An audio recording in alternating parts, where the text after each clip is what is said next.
greenhouse people? We are back with another episode of Tech on Demand, where our goal is always to help you grow your best crops ever. I'm your host, Bill Calkins, and throughout 2026, probably beyond, I'm going to catch up with different people in the professional horticulture space and find out a little bit more about their careers, their passions, and journeys in the world of plants, and much more. I'm calling these conversations Pick 4 because I sent each guest a list of 12 questions, and you guessed it, they picked 4 to answer and discuss. Today, I am psyched to be joined by Tanya Carvalho, the Territory Manager for Canada with Ball Flora Plant and Selecta One. Tanya is possibly our industry's biggest advocate and a passionate green industry representative who truly cares about the customers she serves. And I think I'm really selling her short with that description because she's amazing. And you really can't help but fall more in love with flowers and plants after interacting with Tanya. I'm sure this conversation is going to inspire. Let's get into it. Tanya, welcome to the podcast. Thanks, Bill. Thanks for having me. Before we get started, I just need to ask, can you tell the listeners a little bit about your role, the territory you cover? It's kind of funny to say a territory. It's like an entire country. And I guess what makes the green industry in Canada so special? So my region, like you said, is all of Canada. I get to travel coast to coast, working with our growers and the ball seed sales force, of course, getting new and exciting genetics into their production planning. And what makes our growers so special and the people in the industry so special up here is that it is a very relationship-based industry. I would call all of the customers my friends. We all have personal phone numbers that we share, and I've vacationed with a few of our customers. It's just a very family-friendly environment to work in. This episode of Tech on Demand is brought to you by Prospient, delivering world-class greenhouse structures and systems. From innovative design and architecture to site development and project budgeting, the Prospient team provides the expertise to bring your vision to life. With local manufacturing across the U.S. and Canada, Prospient offers the scale and supply chain reliability you can trust, making them one of North America's largest manufacturers of commercial greenhouses. Prospient, leaders in greenhouse design, manufacture, and build. Learn more and connect with the expert team at prospient.com.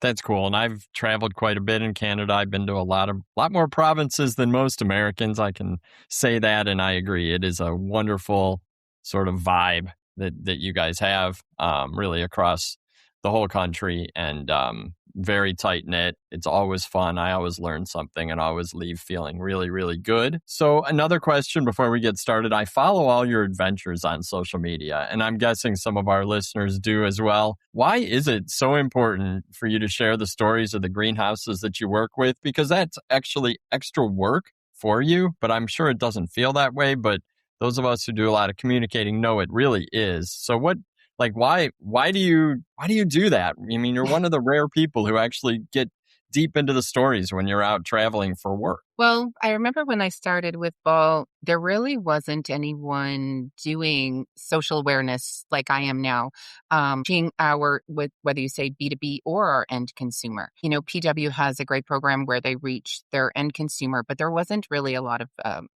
people in the industry reaching grower partners, sales reps, anyone, breeders, brokers. And I was always involved on the social side, even in my own personal life. So when I started in horticulture at the greenhouse in Bradford here many, many years ago, I started posting from there, and then it just expanded when I came to Ball.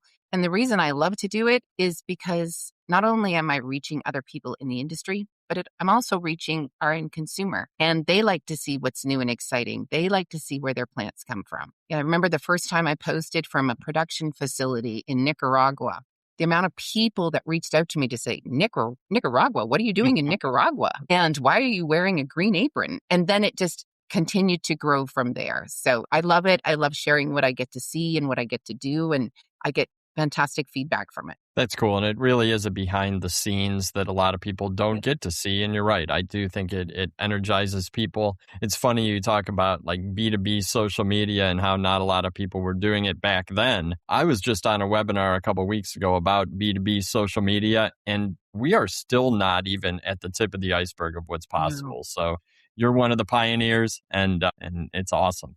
Good work on that. And I'm glad that you enjoy it because I can't wait to keep following. Thank So, you. all right, you ready to get into the 4 questions that you Let's picked? do it.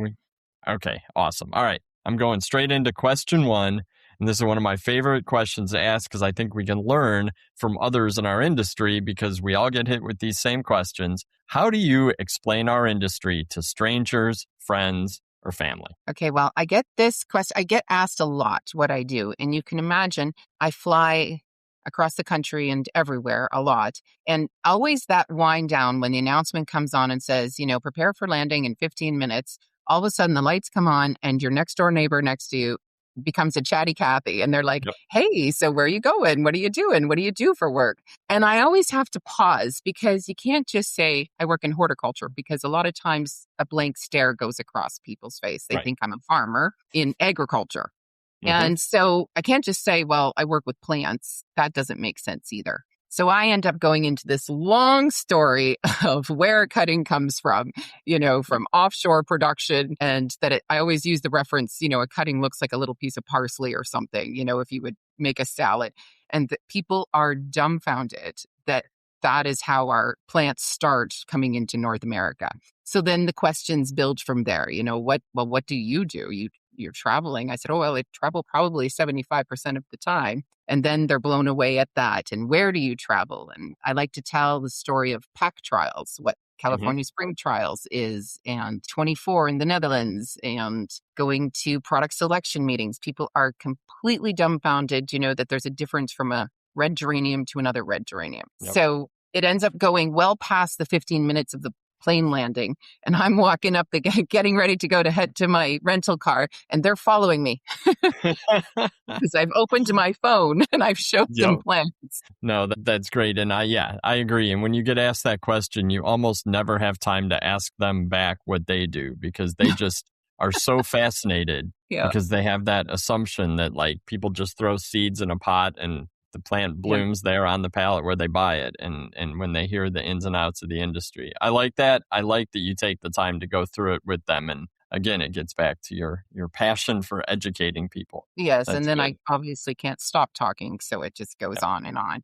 But if you asked my kids, if you asked my adult children what I do, they would tell their friends, my mom sells plants. Hmm. So my mom sells plants.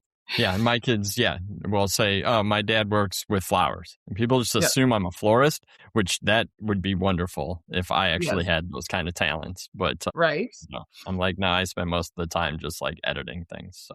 All right, moving on to question number 2. If you won the lottery and could start a horticulture business from scratch, what would it be and what would it look like? Well, it's something I've thought about a lot. So when I saw it as one of your questions, I was like, oh, this is awesome. Cool. Starting in this industry, I started working at my good friend's greenhouse and their retail facility, Bradford Greenhouses. And I always had this dream that one day I could open a garden center. And that garden center wouldn't need to be the largest garden center in the area. I would want it to be a place that felt like home. So Mm, people could bring their own containers, pick the products they wanted to plant, but they could make a mess at my house, right? I would have the I like that. soil and the fertilizer. And I, of course, would be on hand to coach them on what plants would work where. And because I know all the best genetics, because I work in the industry, my garden center would have nothing but the best, right? And I I would like that. have I would just have it be my perennial and shrubs and nursery area would be more like walking through a garden. So you could see Mhm. how to use the plant and then you would go into an area and purchase it. And I would want a spot where people could come and feel at home and where they could learn and have educated staff working the floor that could help them.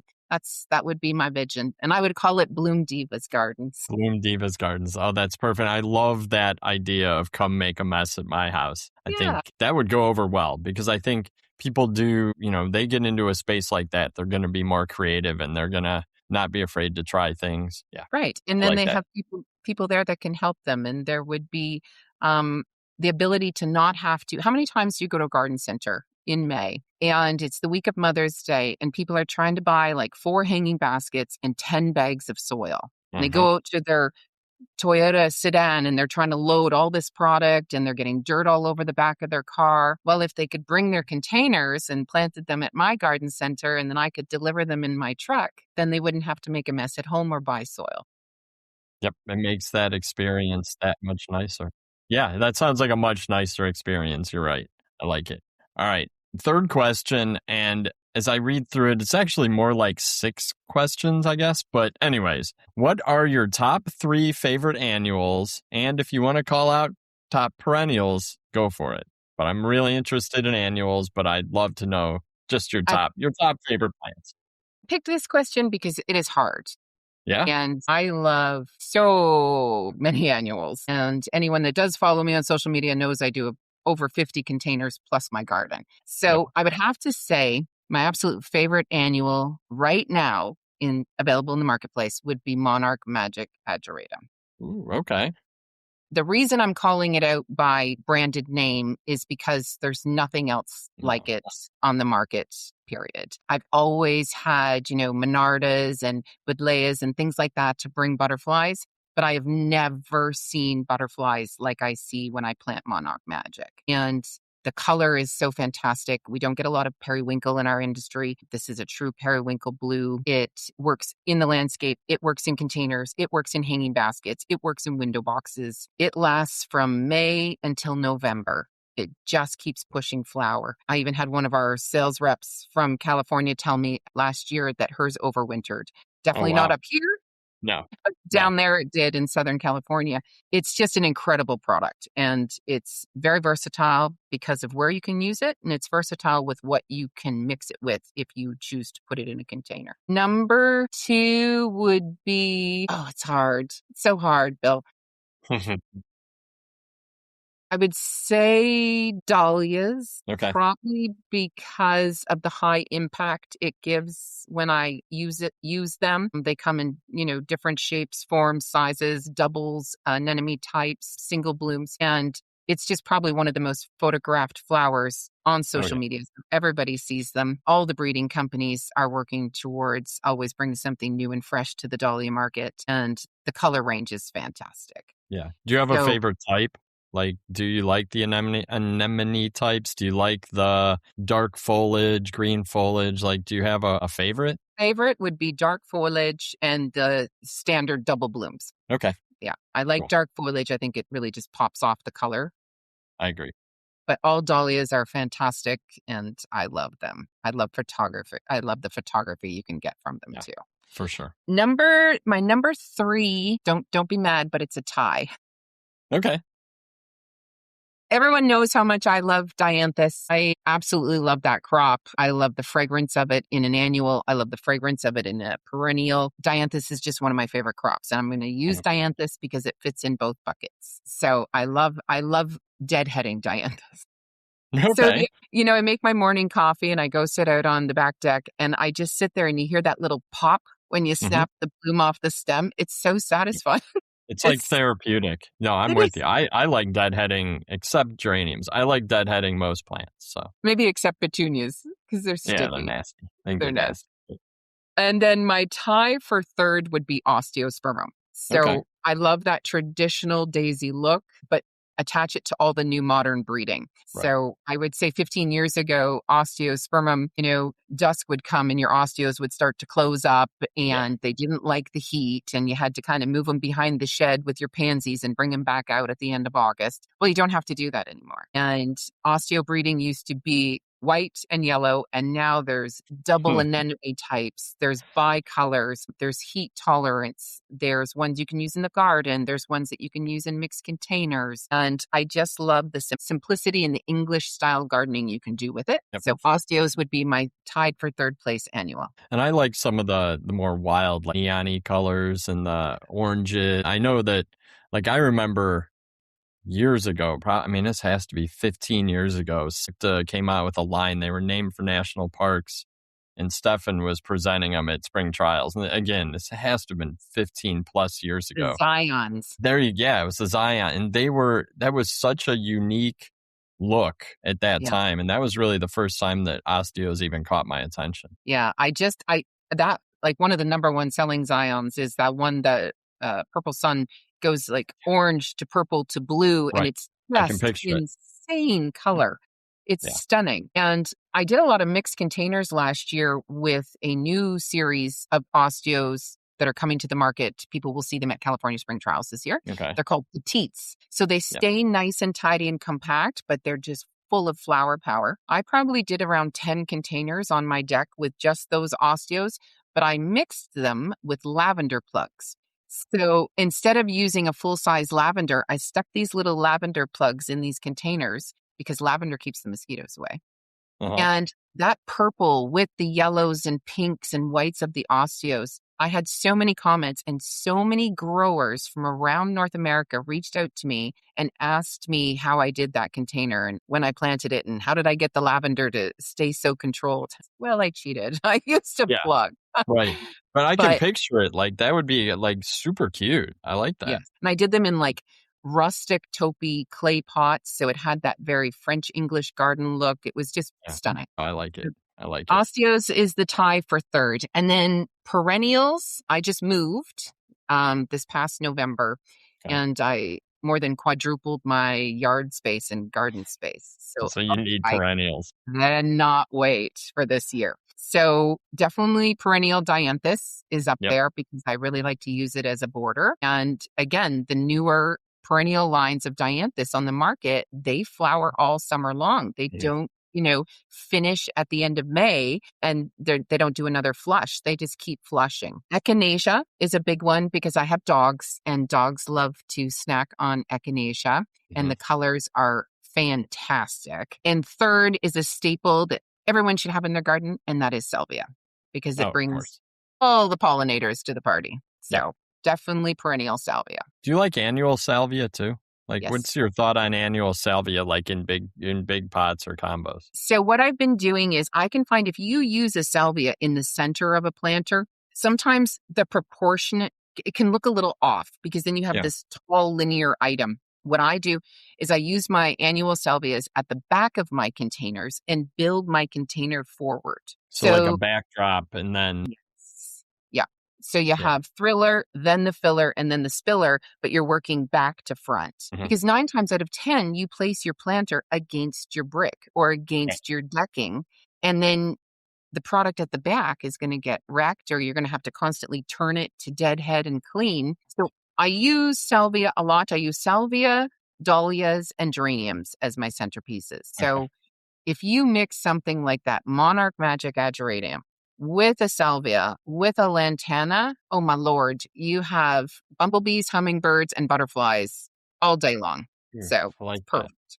I like that. And I would these days, I would actually put lantana probably up near my top 3. So yes, it was close. I had it and I crossed it off. And then I switched it out with the dahlias because lantana is one of those products that just keeps going till November. And a lot of the new genetics coming forward, we have sterile lines that aren't going to go to seed. So they and the colors, it's one of my son's favorite plants because he can't understand how it can go from hot pink to orange to yellow on one bloom.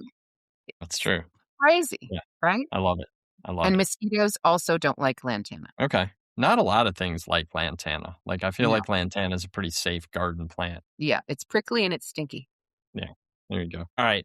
Final question. What advice would you give to a young person considering the pursuit of a career in horticulture? What advice would I give them? I would say that talking to my children's age group of people, so young adults, 30 and under, they think that horticulture means they have to work just with plants. But today in our industry, sure, you could be a pathologist, you could be a breeder, but you could also be a product manager. You could run a garden center. You could be a production manager. You could be a sales rep, a product manager, like myself, a territory manager. A journalist. A journalist. You could work in social media for a breeder or a garden center. So it's not just about, I think that sometimes people might shy away because they're like, well, do I really want to work in a garden center or work in a greenhouse pinching plants? But that's not all we are. We are so much more and beyond than that. And I think that a lot of the younger generation don't understand everything that's entailed in our industry. And I know my kids now enjoy having friends come over and telling them what I do and showing them our gardens. And they're like, you went to, like I said, Nicaragua for what? Like, you can do that? Yeah.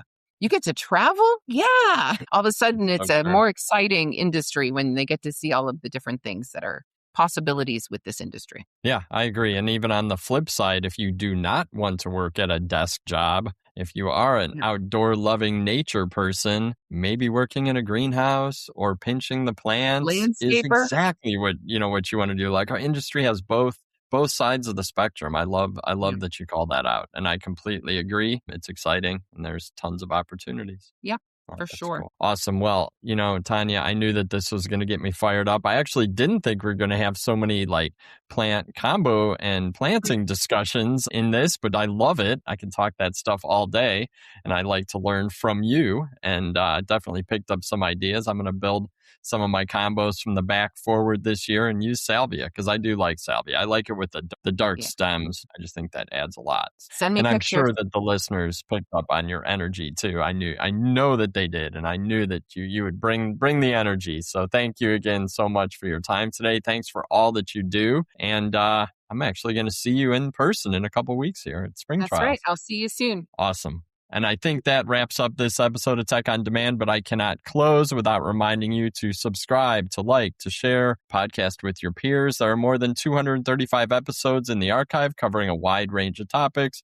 There's really something for everyone in professional horticulture, in garden center retail, landscape, CEA production, and more. Take care out there.